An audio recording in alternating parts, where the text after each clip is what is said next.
Estamos hablando de desarrollo comunitario. Y para ello hoy hemos invitado, como en todos los programas, a Alfonso Rodríguez para que platiquemos juntos de los últimos resultados de la encuesta del Coneval sobre la pobreza en México. Alfonso, gracias por acompañarnos y buenas noches. Gracias a ti, Tulio. Buenas noches. Oye, y felicitarte porque hoy, exactamente hace un año, iniciamos esta aventura del Programa Ciudadano. Mira, pues qué buena noticia, Alfonso. Muchas gracias a todos nuestros amigos que han participado durante estos últimos 12 meses. Este es, como lo hemos dicho desde que iniciamos, un esfuerzo para que las organizaciones de la sociedad civil y los ciudadanos puedan contagiarse de la necesidad de que tenemos que, participando, actuando y asumiendo compromisos, podemos realmente transformar la comunidad, el entorno en el que nos desarrollamos, y lo único que se requiere es una buena voluntad, tener muy claro cuáles son los objetivos y también tener con toda transparencia las acciones que queremos llevar a cabo. Correcto, Tulio. Y pues el tema que traemos hoy a la mesa es el tema de la pobreza. Como bien decías, el Coneval lanzó su encuesta que hace la referencia entre la pobreza entre 2012 y 2014.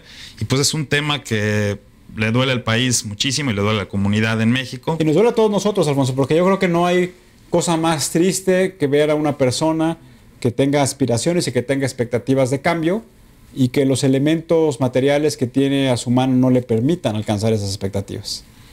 Es correcto. ¿Por qué no nos platicas, Alfonso? Vamos a ver una gráfica en donde observamos cómo se ha movido la pobreza. Estos datos son entre 2012 y 2014, es un periodo muy corto, pero creo que es importante porque eso es lo que nos permite evaluar de manera inmediata cuál es el impacto que están teniendo las políticas sociales que tienen estos grupos más vulnerables de la población. Vamos a ver la gráfica en donde lo que podemos identificar es cómo se ha venido evolucionando la pobreza, tanto la pobreza moderada como la pobreza extrema en estos dos últimos años. ¿Qué nos puedes comentar, Alfonso? Pues mira, aquí te comento, Tulio, que entre el 2012 y el 2014 el porcentaje de pobreza aumentó y pasó del 45.5% al 46.2% en el 2014. ¿Eso significa en términos de población cuánto, Alfonso?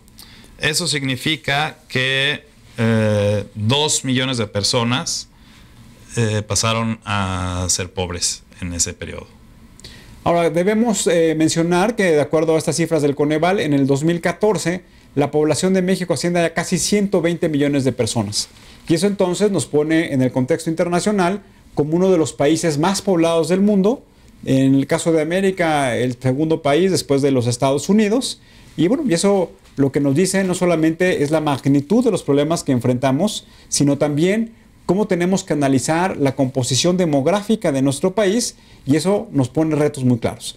Alfonso, también creo que sería interesante identificar cuáles son, desde el punto de vista del Coneval, las principales carencias que tiene nuestro país, que según lo que pudimos revisar en la preparación de este programa, vemos que tenemos en muchos de los casos buenas noticias. Ha habido una reducción en las carencias, pero algunas se mantienen o tienen un pequeño cambio negativo, pero muy marginal.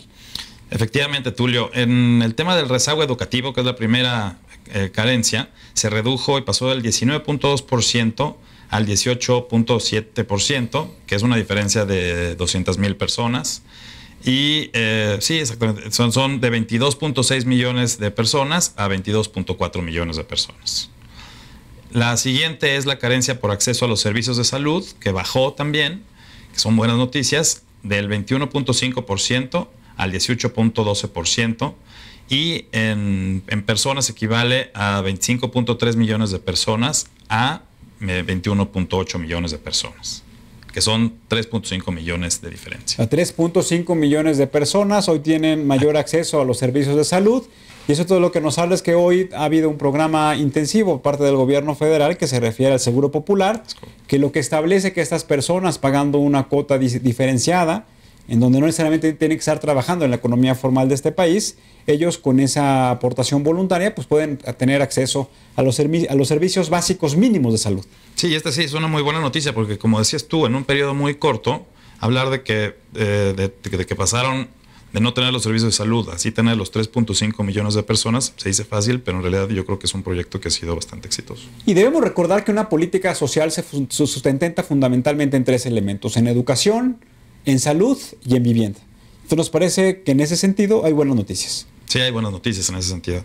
También hay buenas noticias porque la carencia de acceso a la seguridad social también se redujo y pasó del 61.2% al 58.5%, y esto se traduce en que 71.8 millones de personas a 70.1 millones de personas. Bueno, a mí me llama mucho la atención el número, porque si estamos hablando que 120 millones es la población y estamos hablando que el 60% de esa población tiene una carencia en seguridad social, que ese es como el objetivo fundamental que debe seguir los gobiernos nacionales, los gobiernos locales, pues eso nos habla todavía del gran reto que tiene nuestro país. Sí, es correcto. Y esto va relacionado con el tema de la informalidad, porque recuerdas que la gente que tiene un trabajo formal, pues es la gente que tiene el acceso a esa seguridad social, y la gente que no tiene un trabajo formal o que trabaja en la informalidad, pues es la que carece de esa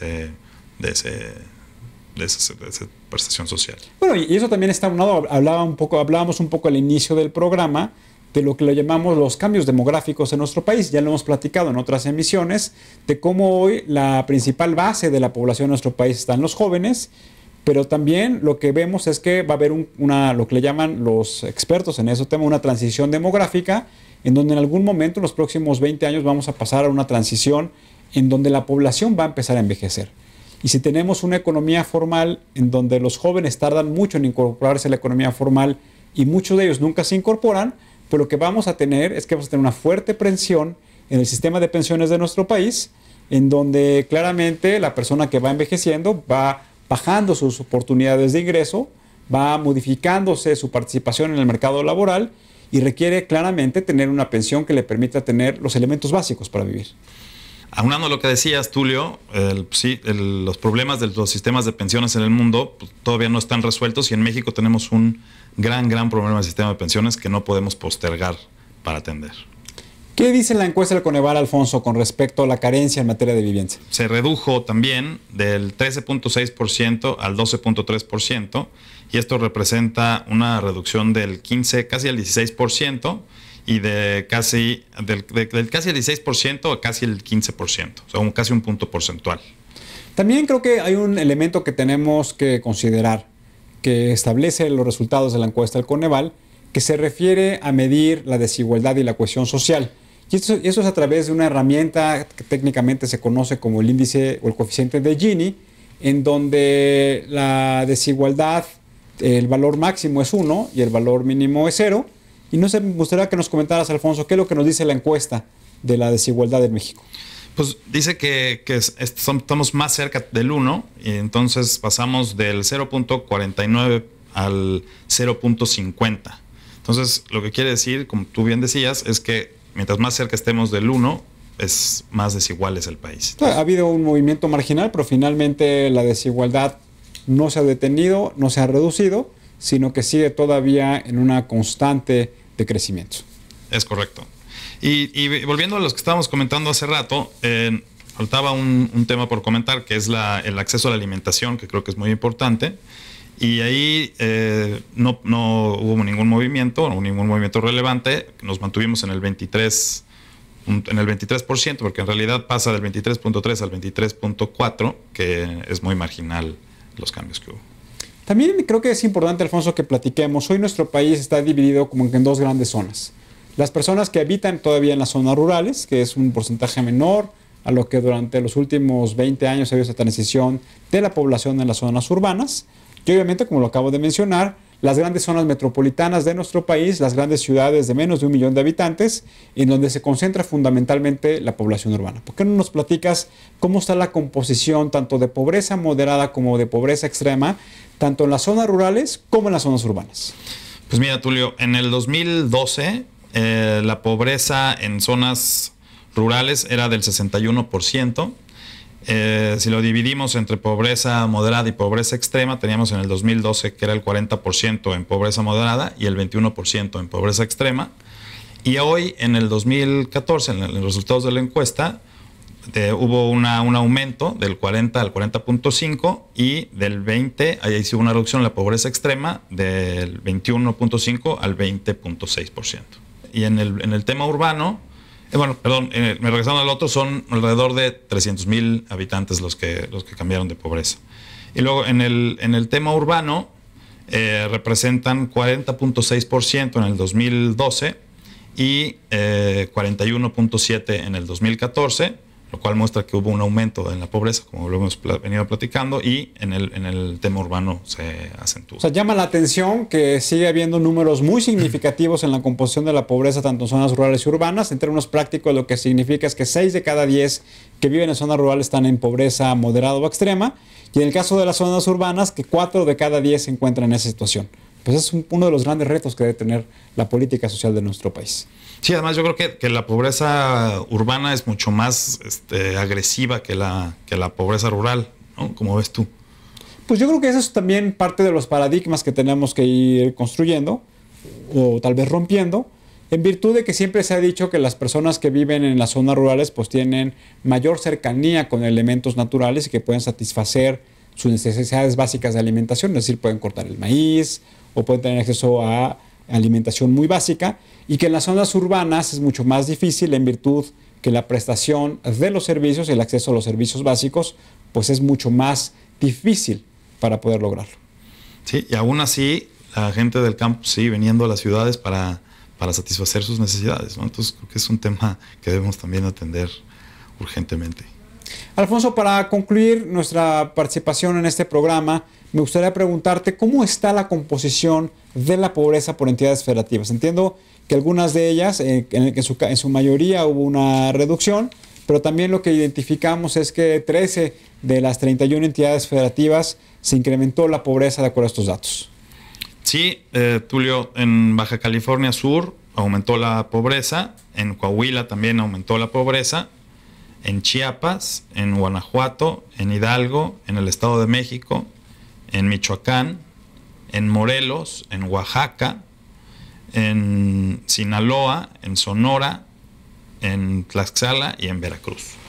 Llama la atención que las entidades más pobladas, donde hay un incremento en la pobreza, hablabas del Estado de México, hablabas de Veracruz, hablabas de Jalisco, y eso me llama mucho la atención porque son las grandes zonas en donde se concentra la población de nuestro país. Sí, y las que redujeron son Aguascalientes, Baja California, Campeche, Colima, Chihuahua, el Distrito Federal, Durango, Guerrero y Nayarit, Querétaro, Quintana Roo, San Luis Potosí, Tabasco, Yucatán y Zacatecas. Nuestro amigo Alfonso hoy en nuestro primer aniversario está leyendo las entidades federativas. Espero que la próxima semana se las pueda aprender de memoria, como cuando estábamos en la escuela. Alfonso, muchas gracias y me ha dado mucho gusto que nos acompañes y que nos sigas acompañando en estas transmisiones. Hoy cumplimos un año, como tú nos dijiste, y gracias por tu esfuerzo y sobre todo por el tiempo que le dedicas a esta intención de carácter social de contagiar a los ciudadanos. Gracias a ti, Tulio, y la verdad es que el esfuerzo pues es en gran parte tuyo y yo te felicito a ti por la iniciativa y porque hayamos llegado hasta este año y esperamos cumplir muchos años más. Pues este es un trabajo en equipo, es un trabajo de mucha gente que colabora aquí, de nuestros amigos de la cabina, de Marco, de Jerry, de Luz, de Jesse, de César Ratoni, que es nuestro productor, y a ellos también les queremos dar las gracias. Vamos a hacer un corte, vamos a regresar y vamos a platicar con Ricardo Serrano de la Asociación Civil Desarrollo Comunitario, en donde ellos han venido trabajando durante los últimos 30 años, se suena muy poco tiempo, pero en realidad son 3 décadas, con comunidades para revalorizar y dignificar la persona y su actuar dentro de la comunidad. Hagamos una pausa y regresamos.